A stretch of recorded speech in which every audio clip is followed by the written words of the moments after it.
Paper देख रही थी। उसी समय गेट के खुलने की आवाज आई तो उठकर देखने गई थी कि कौन आया है। देखा तो उसे आश्चर्य हुआ कि बड़े भाई शंकर थे।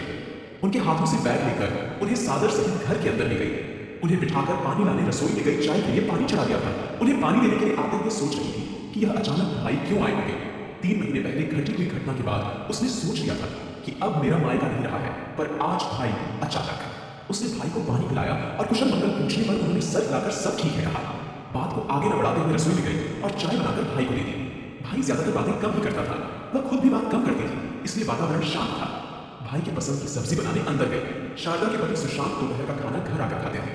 उन्होंने आते ही शंकर को देखा और हेलो कहा। शारदा ने कहा, खाना लग गया है, खाते हुए बातें कर लीजिए। दोनों खाने की मेज पर बैठ गए। शारदा खाना परोसने लगी। शंकर ने कहा, सुशांत, आप और शारदा दोनों ही इतने बड़े घर में रहते हो। हाँ, मुझे याद है कि आपकी 2 बेटियां भी हैं। सोचो जरा, दोनों की शादियां हो गई तो वे अपने ससुराल चली जाएंगी।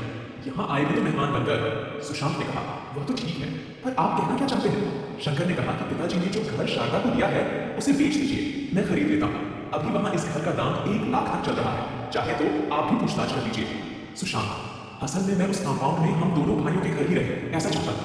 सुशांत बहुत ही व्यवहारशील व्यक्ति हैं। उन्होंने कहा कि आप थोड़ा आराम कर लीजिए, मैं शाम को आ जाऊंगा तब बात करेंगे।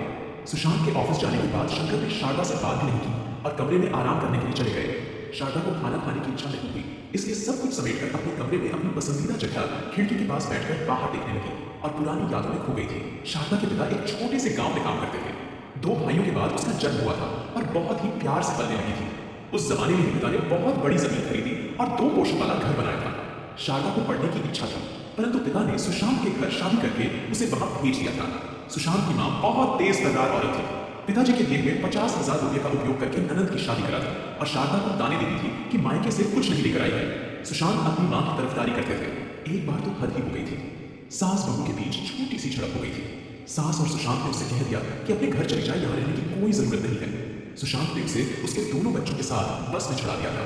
जब वह मायके पहुंची तो सबसे पहले सब खुश हो गए और बच्चों के साथ खेलने लगे। माँ ने मुझसे पूछा कि शारदा बेटा, तुम मायके आई हो, इसकी हमें बहुत खुशी हुई है, परंतु ये अचानक कैसे आ गई है ना? चिट्ठी पत्री ना कोई खबर की है। शारदा ने माँ को सारी बातें बता दिया था। माँ ने उसे समझाया कि बेटा, अब तेरा घर तेरा ससुराल ही है। परिवार में ऐसी छोटी छोटी बातें होती रहती हैं, उन्हें अनदेखा करते हुए ही आगे बढ़ते रहना ही जिंदगी है। 1 हफ्ते के बाद माँ के कहने पर की कि मैं अकेली काम नहीं कर सकती, इसलिए सुशांत शारदा को लेने आ गया था। शारदा बच्चों को लेकर उसके साथ वापस जाने लगी तो माँ ने सब कुछ जानते हुए फिर से समझा दिया था कि अब वही तुम्हारा घर है। कुछ समय पश्चात सास ससुर की मृत्यु हो गई थी। शारदा ने भी सालों में छुट्टी साथ दी थी, क्योंकि मायके में अब माँ नहीं रही। पिता को देखने के लिए कभी कभी चली जाती थी। विजय छोटा भाई है जिसकी नौकरी शहर में लगी थी, उसने अपने घर को किराए पर दे दिया था। बड़ा भाई शंकर के साथ पिता रहते थे। उन्होंने रिटायर होने के बाद पीछे जो जगह थी वहां 2 कमरों का एक घर बना लिया था। सबने सोचा कि दोनों लड़कों के लिए घर है, फिर एक घर क्यों बनाया है? उन्होंने जवाब नहीं दिया था।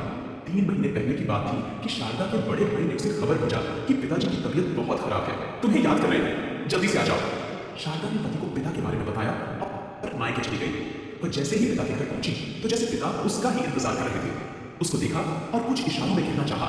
बड़े भाई ने कहा कि आप निश्चिंत रहिए, आपके बाद भी शारदा यहाँ आती जाती रहेगी। पिताजी की उम्र हो गई थी, उनकी मृत्यु उसकी आंखों के सामने ही हो गई थी। 12 दिन कैसे बीत गए पता नहीं चला। सारे रिश्तेदार चले गए थे, सिर्फ दोनों भाभियों के मायके वाले ही रह गए थे। मैं भी अब जाना चाहती हूँ, शारदा ने भाभी से कहा कि मैं भी चलती हूँ। भाभी ने खाने की चीजें बांध दी जो शारदा की बेटियों को पसंद है। अभी वह अपनी अटैची लेकर निकलने ही वाली थी कि बड़े भाई ने पीछे से पुकारा, शारदा रुक जाओ, कल चले जाना। शारदा को समझ में नहीं आया कि आज क्या है।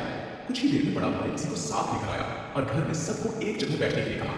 सब बच्चे आकर बैठ गए। बहुओं के मायके वाले बाहर खड़े होकर अंदाजा लगा रहे थे कि शंकर वकील को साथ लेकर आया है, क्या होने वाला है। वकील ने सभी बच्चों के समक्ष एक सील किया हुआ कवर निकाला और सबको पढ़कर सुनाया कि पीछे जो नया घर बना है वह शारदा के नाम पर है। जायदाद के नाम पर यह बड़ा घर आप दोनों के नाम मां के सेवर तीनों को बराबर बांटा गया है। वकील के जाते ही बहुओं ने शारदा को ताने मारना शुरू कर दिया था कि शादी के समय दहेज और गहने दिए थे, अब फिर से हिस्से में आ गई है।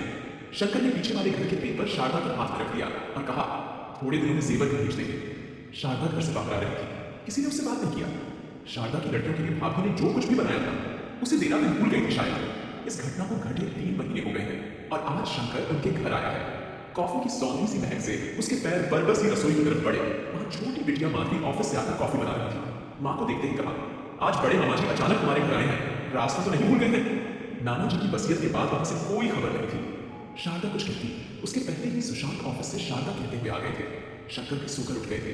सुशांत की आवाज़ सुनकर बैठक में आ गए थे। शारदा ने दोनों को चाय दिया था, क्योंकि वे दोनों शाम को चाय पीते थे।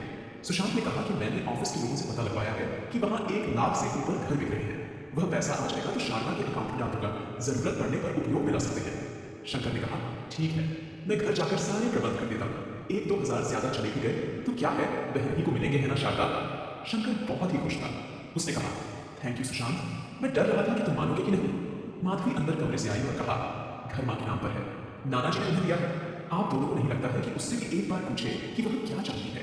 मायका का घर माँ का नहीं है और ससुराल का घर माँ का नहीं है। उसे काटते हुए सुशांत ने कहा, माधवी, यह घर माँ का ही तो है। यह कहकर नाना जी के घर भेज दिया था कि यह घर तुम्हारा नहीं है। वहां नानी ने बताया कि यह घर तुम्हारा नहीं है बेटा, तुम्हारा ससुराल ही तुम्हारा है। आज जब उनका अपना घर है तो आप उनसे बिना पूछे उसे बेचने की बात कर रही है। आज की लड़की माधवी ने माँ की तरफ मुड़कर कहा, माँ, जहां जरूरत है वहां तो कुछ बोल दिया करो, आप चुप कैसे रह सकती हैं? मामा जी और पापा, वह माँ का घर है, उसे वह नहीं बेचेगी। क्यों माँ, मैं ठीक कह रही हूँ। माधवी की बातें सुनकर शारदा की आंखें खुशी से चमक गई और आंखों में खुशी के आंसू आ गए और उसने हाँ में सर हिलाकर अपनी मर्जी बता दिया। शारदा ने मन ही मन सोचा कि हाँ, अब शारदा का घर नहीं बिकेगा।